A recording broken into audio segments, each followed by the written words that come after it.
Hello friends, welcome back to your own YouTube channel ask your gynaecologist. मैं doctor Sonal Parihar. PCOD जो कि हम पिछले 2 वीडियोस में डिस्कस कर रहे हैं, मैं उसका थर्ड पार्ट आज आपके सामने लेकर आई हूँ। आज हम डिस्कस करेंगे कि आप अपने अंदर ऐसा क्या चेंज लाएं या फिर आप ऐसा क्या करें जिससे कि आप पीसीओडी से होने वाली कॉम्प्लिकेशन से बच सकें। मैंने आपको पहले भी बताया था, पीसीओडी एक ऐसी चीज़ है जिसको आप अपने आप को उससे बचा नहीं सकते, क्योंकि ऐसी कोई चीज़ आपने ना खाई है ना आपने ऐसी कोई चीज़ करी है जिसकी वजह से आपको पीसीओडी है।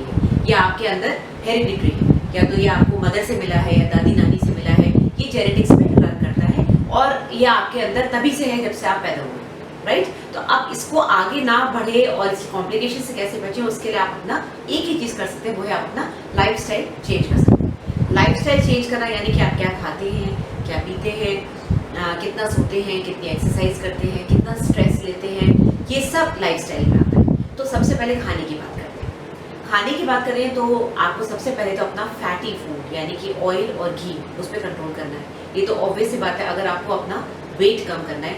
इवन जो लेडीज पतली हैं, जिनको की वेट ज़्यादा नहीं है लेकिन उनको अगर पीसीओडी है तो भले ही उनका वेट नॉर्मल है but still they have to maintain, उनको अपने आप को मेंटेन करना होगा। क्योंकि अगर आप जंक फूड खाएंगे या फैटी फूड खाएंगे तो आगे जाके ये जो आपका लीन फैट है, जो अभी आप पतले दिख रहे हैं, या तो आप मोटे हो जाएंगे या फिर आपकी जो दवाइयाँ पीसीओडी के लिए हम दे रहे हैं वो काम नहीं करेंगी। क्योंकि क्या होता है कि जब आप खाना प्रॉपर खाते हैं तो हर चीज़ डाइजेस्टिव सिस्टम में नॉर्मल तरीके से चलती है। बैलेंस्ड फूड लेते हैं तो सारी दवाइयाँ काम करनी शुरू हो जाती हैं, अंदर जो हार्मोनल प्रॉब्लम्स है वो भी ठीक होनी शुरू हो जाती है। तो बैलेंस डाइट किसको बोलते हैं?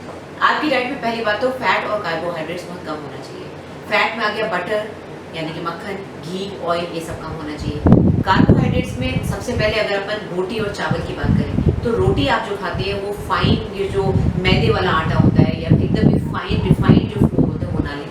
आप फुल ग्रेन वाला व्हीट लें जिसमें कि सारे 4-5 तरह के आटे मिक्स होते हैं, वो बेटर रहता है। जिसके और इवन जो चावल के शौकीन लोग हैं वो भी ब्राउन राइस लें। वाइट जो पॉलिश राइस होता है उसमें स्टार्च बहुत ज़्यादा होता है, कार्बोहाइड्रेट बहुत ज़्यादा होता है। या फिर चावल अवॉइड ही करें, रोटी की मात्रा कम करें, सुबह 1 या 2, शाम को 1 या 2। आपको देखना है आपको कितनी ज़रूरत है, आप कितना कम कर सकते हैं। अपने प्लेट में आप फ्रूट्स और वेजिटेबल्स ज़्यादा लें, क्योंकि फ्रूट्स और वेजिटेबल्स खाने से पेट भर जाएगा, रोटी और चावल की डिमांड कम हो जाएगी ऑब्वियसली। फ्रूट्स में क्या खाएं? जो कम शुगरी फ्रूट्स हैं, जैसे कि एप्पल हो गया, अनार हो गया, जितने भी फ्रूट्स जो चीनी वाले हैं जैसे कि चीकू है, केला है, आम है, ये बहुत मीठे फ्रूट्स हैं। इनको आप या तो हफ्ते में 1 बार लें या फिर अवॉइड ही करें, बहुत कम खाएं। इवन जो कैंड फ्रूट्स आते हैं, जो टिन्ड आते हैं फ्रूट्स, उनके अंदर प्रिजर्वेटिव होता है या शुगर डालते हैं उसको प्रिजर्व करने के लिए, वो बिल्कुल ना लें। वेजिटेबल्स की बात करें तो वेजिटेबल्स में जो ग्रीन वेजिटेबल्स हैं जैसे आपकी मटर हो गई, पालक हो गई, बीन्स हो गई, इवन जितने तरह के गोभी है, कॉलीफ्लावर है, पत्ता गोभी, फूल गोभी, ब्रोकली, ये सब स्टार्च के बिना, मतलब स्टार्च इनमें स्टार्च है ही नहीं, they are starch free vegetables. Starch वाली वेजिटेबल्स कौन सी है? पोटैटो यानी कि आलू, शकरकंदी, इन सब में शुगर होती है। शुगर इसलिए क्योंकि इसमें कार्बोहाइड्रेट होता है जो अंदर जाके शुगर में कन्वर्ट होता है। शुगर में कन्वर्ट होगा तो आगे जाके वेट बढ़ाएगा। तो आपको वेजिटेबल्स कोशिश करनी है कि आप ग्रीन वेजिटेबल्स लें और ये वाली वेजिटेबल्स आप जो स्टार्च वाली वो कम लें। अब आते हैं आपकी बाकी की डाइट पे। बाकी की डाइट यानी कि आप पूरे दिन जो जंक फूड खाते हैं जैसे पिज़्ज़ा हो गया, चिप्स हो गया, ये सब बिल्कुल अवॉइड करें। मीठा स्पेशली चॉकलेट्स और जो एक्सेसिव जो हम लोग मीठा ऊपर से लेते हैं इंडियन फूड में, उसको आप कम रखें। ये तो हुई डाइट की बात। अब आते हैं आपके डेली रूटीन। डेली रूटीन में आप एक्सरसाइज जरूर करें। आपके पास टाइम नहीं, आप 15-20 मिनट निकाल लें, या तो वॉक कर लें या फिर ब्रिस्क वॉकिंग कर लें या फिर थोड़ी जॉगिंग कर लें। घर के अंदर जॉगर लगा सकती है या फिर घर के काम करें, सबसे आसान है। घर के काम करें, बाइक को निकाल के थोड़ा घर के काम कर लीजिए, आधा पौन घंटा ऐसे निकल जाए, घर की डस्टिंग कर लीजिए, पूरे दिन घर में घूमेंगे, ऐसे ही आपका वेट कंट्रोल में रहेगा। योगा कर लें, योगा वेट मेंटेन करने में हेल्प करता है, स्पेशली उन लोगों को जिनका कि ऑलरेडी वेट मेंटेन है, प्लस ये स्ट्रेस मैनेजमेंट में भी काम करता है।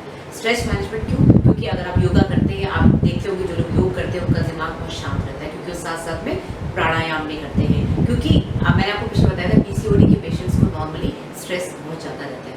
स्ट्रेस रहता है क्योंकि मेंस्ट्रुअल इरेगुलरिटी है, पीरियड्स टाइम से आ नहीं रहे, चेहरे पे बाल हैं, मुहासे हैं, मोटापा आ रहा है, पीरियड्स टाइम से नहीं आ रहे हैं, बच्चा नहीं हो रहा, बहुत सारी प्रॉब्लम्स होती है, इरिटेबिलिटी बढ़ती है। इन सब को कंट्रोल करने के लिए आपको या तो टैबलेट्स, जिसको हम नेक्स्ट वीडियो में डिस्कस करेंगे, टैबलेट्स वाली बात हम अभी नहीं करेंगे, जो आप पर्सनल लेवल पे कर सकते हैं वो है स्ट्रेस मैनेजमेंट। या तो आप अपना स्ट्रेस अपने आप मैनेज करिए, देखिए आपको किस चीज़ से स्ट्रेस होता है उसको कम करिए, साथ में थोड़ा एक्सरसाइज हो गया, थोड़ा मेडिटेशन हो गया, ये सब करने से आपकी डेफिनेटली लाइफ में चेंजेस आएंगी। आपका वेट कंट्रोल में रहेगा। वेट कंट्रोल में रहेगा तो आपके अंदर जो इंसुलिन बढ़ रहा है, जिसकी कि मैंने बताया था इंसुलिन इनसेंसिटिविटी, आपकी बॉडी रेजिस्टेंट होगी, उसकी तरफ रिएक्ट नहीं कर रही है, वो रिएक्टिविटी थोड़ी बढ़ेगी और आपकी मेडिसिन काम करनी शुरू हो जाएगी। आपकी पीरियड्स में जो प्रॉब्लम आ रही है, जो एंड्रोजन लेवल बढ़ गया है हार्मोन्स का, वो भी थोड़ा कंट्रोल में आएगा और आप बेटर फील करेंगे। आप बेटर फील करेंगे तो ऑब्वियसली आपकी एंजाइटी कम हो जाएगी, आपकी और जो प्रॉब्लम्स चल रही है हार्मोन्स की वो भी थोड़ी डाउन हो जाएगी। तो लाइफस्टाइल चेंजेस बहुत जरूरी है। इवन जो पेशेंट्स प्रेग्नेंट हैं उनको पीसीओडी है, मैंने बताया था मिसकैरेज के चांसेस बहुत ज़्यादा होते हैं। तो अपार्ट फ्रॉम जो डॉक्टर आपको मेडिसिन देता है वो तो आप अलग रखिए, आप अपना वेट मैनेजमेंट, अपना स्ट्रेस मैनेजमेंट, अपना लाइफस्टाइल चेंजेस जरूर करें, ये बहुत ज़रूरी है। आई थिंक आज के लिए इतना ही। जो लेडीज़ परेशान हैं कि मैं पीसीओडी की पेशेंट हूँ, मेरा वेट कम नहीं हो रहा, मैं इतनी जिमिंग करती हूँ, पहली बात तो आपको बता दूँ, आप नॉर्मल लेडीज़ की तरह जल्दी वेट नहीं कम कर पाएंगे। कारण ये कि आपके अंदर बॉडी में जो मेटाबॉलिज्म है वो और जो आपके हार्मोनल चेंजेस है वो उन लेडीज़ की तरह नहीं है जो पीसीओडी की पेशेंट्स नहीं है। तो आपको पहली बात तो जल्दी हताश नहीं होना है, कम से कम 3-4 महीने अपनी बॉडी को दीजिए थोड़ा सा वेट कम करने के।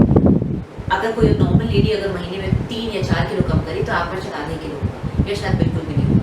तो जल्दी हार ना माने, डाइट पे कंट्रोल रखें, लगातार एक्सरसाइज करते रहें, थोड़ा बॉयल की तरफ आ जाए। अगर आपको लग रहा है मेरा वेट बहुत रेजिस्टेंट हो रहा है तो आप वेजिटेबल्स को बॉईल करके खाएं, उसमें सारे मसाले डालें, टेस्ट वही रहता है। ऑयल घी बहुत कम कर लें। आजकल लेटेस्ट स्टडी यही है कि ऑयल से बेटर घी है, तो अगर ले रहे हैं तो थोड़ा घी ले रहे हैं, ऑयल ना लें। तो जिस तरह से मैंने आपको डाइट कंट्रोल बताया उस तरह से आप लें और अपनी डाइट में फाइबर बढ़ा दें। फाइबर और प्रोटीन जो नॉन वेजिटेरियंस उनके लिए चिकन है, फिश है, जो वेजिटेरियंस हैं उनके लिए सोया है और या फिर पनीर है। पनीर घर का बनाएं, तो जो बाहर का सिंथेटिक पनीर है जिसमें एक्स्ट्रा कुछ डालते हैं प्रिजर्वेटिव, वो सब नहीं रहेगा। तो इस तरह से आप अपनी डाइट को मेंटेन करें। प्रोटीन ज़्यादा लें, कार्बोहाइड्रेट्स फैट्स कम लें, फाइबर ज़्यादा लें जिससे आपको कॉन्स्टिपेशन ना हो, जितना आप खाएं उतना निकल जाए। थोड़ा सा मेटाबॉलिज्म बढ़ाइए, एक्सरसाइज करिए, योगा करिए, स्ट्रेस रिलीव करिए। That's it, that's all you need. PCOD ऐसे ही कंट्रोल में आ जाए फट से, आपको पता भी नहीं चलेगा। ओके, टिल देन अगर आपको कोई भी क्वेश्चन पूछना हो आप मेरे चैनल पे मुझे इनबॉक्स करिए, मैं उसका जवाब पक्का दूंगी। Till then you can also follow me on my Instagram handle sonal.parihar.33. So bye for now and we'll be back again next video के साथ 3 दिन बाद आप वापस आएंगे। Okay, bye, take care.